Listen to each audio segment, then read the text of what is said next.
Kumpi olisi pahempaa, että tulee Far Out vai tulee Sixpack?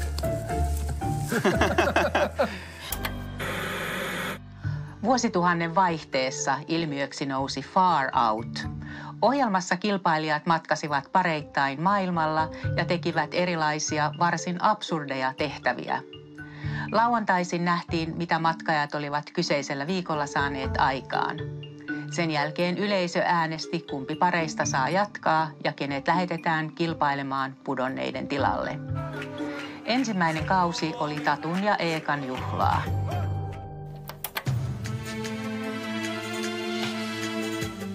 Far Out! Oh no niin, kevyt leikkaus. Jaana Pelkonen, ketä siinä oli? Jaana Pelkonen, Vallu Valpea ja Tatu ja Eeka. Tuomas Elpuskella oli vielä huulilävistys. No silloin oli kaikilla periaatteessa. Niin oli. Oliko sun huuliläväri? Ei, mulla oli kulmalävistys. Totta kai. Ja sit mulla oli Prince Charles. Eikä ollut.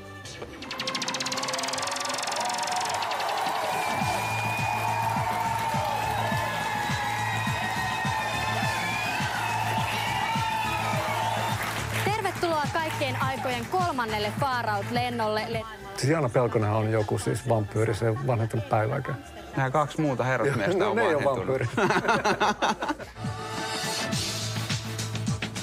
Palmuja, sangria ja senioriittoja ja Barcelona rokkaa ja voi hyvin. Oh god. Tämä oli siis joku 4. tai 5. viikko, kun meitä ei enää napannut touhun sellainen laisinkaan. Amsterdamissa ollaan ja tää paikka on ihan pilvessä. Mutta ei se mitään. Maasta maan tavalla. Hei, mä oon ollut tuolla. Tuossa Amsterdamin, se oli semmoinen, missä oli sellainen live-showta. Mä kävin kerran katsomassa. Mä oon käynyt, siellä oli joku pornomuseo, mä muistan, että siinä sai kokeilla istua niin kuin siinä ikkunaan. Sitten mä istuin siinä ikkunaan, mutta tiedätkö... Ostiko joku sun? Ei, kun tiedätkö, toppatakki päällä. Toppatakki päällä, siinä suomalainen emäntä istui. Ei tullut kauheaa. Ääniä on annettu reilusti ja niiden perusteella kotimatka uhkaa Saaraa ja Villeä, mutta mitään ei ole vielä menetetty. Tämä lähetys... Eipä. Mitään ei ole. Oliko toi negaation kautta, että tiputaan, eikä jatkoa? Ai jaa. Oliko se meidän menestyksen salaisuus? Ei, vaan meidän karisma. Excuse me, speak English. Ootko sä käynyt Barcelonassa? Oo. Gaudi-arkkitehtuuri. Ootko käynyt? Mä oon käynyt kerran. Ei se on mies eikä mikä, jolta jo La Ramblalta viety lompakko, jos toinenkin. Oman aikamme YouTubettajia. Tämä on ihan yhtä kylmää sisältöä kuin suurin osa tubevideoista. Mä tykkäsin, kun se oli siltä niin kuin lempeen röyhkeitä. Ne meni ihan pokkana kysymään noita, tiedäksä, että...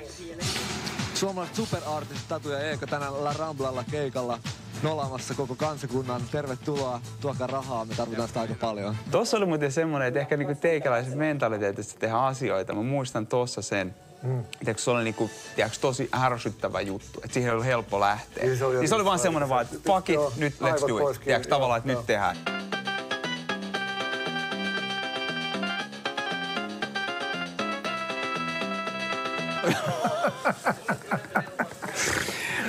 Come closer! Come closer, I'll shoot you! Come closer! Ja toiset tekee niinku työkseen. Ja sitten me mennään pilaan niiden markkinat tuonne. Tulkaa lämmästä ja ammonti.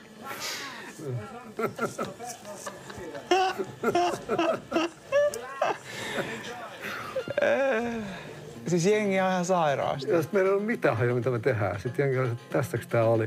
Me ollaan Eekan kanssa tehty kännissä tunnustuksia toisillemme. Kun mulla on tää 3. nänni. Mä tiedän, mä oon tehnyt Tatun kanssa töitä, se on mullekin näyttänyt ton nännin. Joo, mutta Tatun 3. nännihän oli ihan käsite. Joo, mä tunnen hänen 3. nännin. Sä oot kohdannut sen.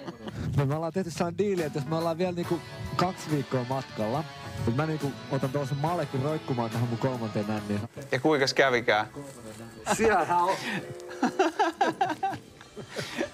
Äänestyksessä annettiin yhteensä 17 000 kappaletta ääntä ja ne jakautuivat suhteessa 19-81.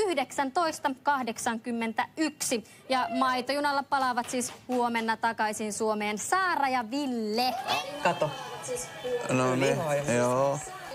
Kato, me voitettiin. Hei! Yes.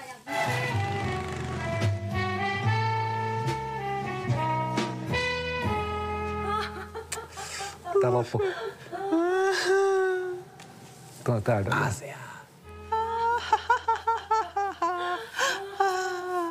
Yksi mun parhaimmista ystävistä, Minna von Reiche, on toi, joka nauraa. Kyllä. Okei. Selvittiin. Vaan vähän hikoskainolta, ei paljon.